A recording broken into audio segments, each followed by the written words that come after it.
again about Uber, and I'm sure Lyft too. What I want the judges to know is we're not just here to talk to you about the work comp. We're here to talk to you about what happened as soon as they passed Prop 22. They had told the state of California that we were all independent contractors. They told them that they had given us the right to set the rate, which they had thrown a multiplier in for, I guess it was about 1 year. I'm not sure. I didn't know. A customer had to tell me about it. And that was when I was finally able to use it, which was nice because Bar Rush, I could go 2 times the amount of their set rate, or 2.5 times the amount if I wanted to. Rush hour, which is between 6 and 8 a.m., also 4 to 6 p.m. And Bar Rush, yeah, you get a lot of drunk people sometimes, so you can increase the rate. But as soon as they got Prop 22 passed, they immediately took the multiplier away from the driver, who they said were independent contractors, and that's what they told the state of California, that they allowed us to set the rate. And as soon as that happened, they took away the right of the driver to set the rate.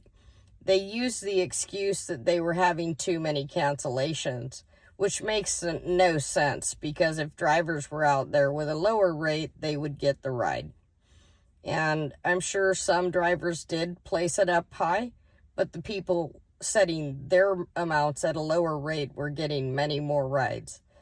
Now, they may have had some cancellations, but now I can guarantee you they're having many more. And the whole reason they added that multiplier in was to tell the state of California we were setting the rate, and immediately took that away from us. And at that point, they began taking 50 to 70, maybe even 80% of the fare from the driver, and also began charging the customer more. So the drivers are paying more, the customers are paying more. If it's a food delivery, they're charging the restaurants for the service of having us deliver their food. So the only people that are making any money here now are the corporations, the big supposedly tech companies. And who's doing the work? The drivers are. The drivers are the ones that are breaking their backs for this. And they're getting minimal slave labor fares. I have gotten over the past few days a few good deliveries, but they're few and far between.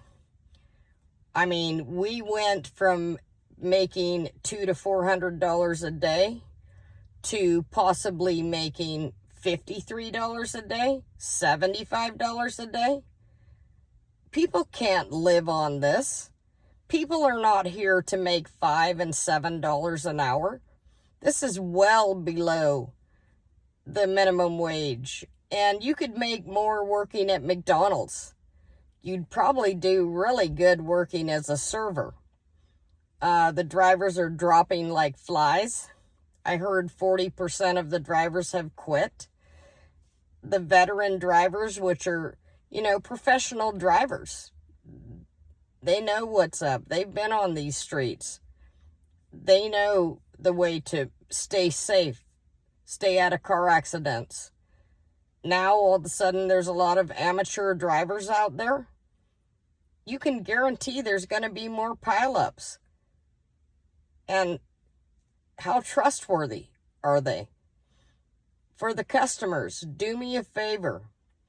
Whenever you go to take a ride, make sure these people are supposed to have the Uber emblems on their cars or Lyft. Check that. Check the license plate.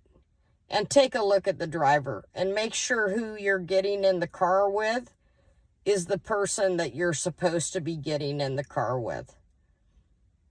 Again, they took the right from the driver to set the rate. They are the one that's setting all of this up. But all they do is tell us where the person is. they do not deserve 70 to 80% of the fare. This poor writer told me once they wanted him to pay $1,000 for a ride from the San Francisco airport to Healdsburg. It's about 85 miles. And this poor guy had to sit there in the airport after a long, long flight and wait until the rate went down to $250. You know what? You guys don't need to rob everybody. Please.